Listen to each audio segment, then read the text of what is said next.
Angel క్విక్‌గా ఏం చెప్పాలనుకుంటున్నారు అనేది చూద్దామండి. ఏంజెల్ ప్లీజ్ చెప్పండి. ఈ కలెక్టివ్‌కి ఏం చెప్పాలనుకుంటున్నారు? ఎవరైతే వీడియో చూస్తున్నారో వారికి ఏం చెప్పాలనుకుంటున్నారు? సిట్యుయేషన్ అనేది ఇంప్రూవ్ అవుతుంది. ఓకేనా? అస్సలు వర్రీ అవ్వద్దు. Ask help from others. మీకు రిక్వైర్డ్ అంటే అదర్స్‌ని హెల్ప్ అడగండి. ఓకేనా? అది కూడా మీరు ట్రస్టబుల్. ఐదర్ పార్ట్నరు లేదు అంటే sibling, sister, mother is energy అండి. ఓకేనా?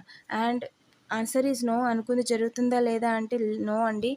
ఓకేనా? అబండెన్స్ విషయంలో వర్రీ అవ్వాల్సిన అవసరం లేదు. ఓకేనా? ప్రస్తుతం అయితే టైం కాదు. ఓకేనా? సో మీరేం చేయాలనుకుంటున్నారు అనేది ఆలోచించుకోండి. మీ లైఫ్‌లో big hand happy changes confirm అండి.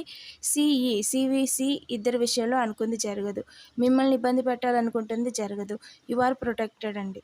ఓకేనా? డబుల్ టాప్ చేసి పాజిటివ్ ఎనర్జీని క్లెయిమ్ చేసుకోండి. మీరు చేస్తున్న పనిలో పెట్టుబడి లాభాలని మీరు చూస్తారు. This is the ultimate confirmation అండి. ఓకేనా? 444 కామెంట్ చేయడం మర్చిపోవద్దు. Thank you for watching.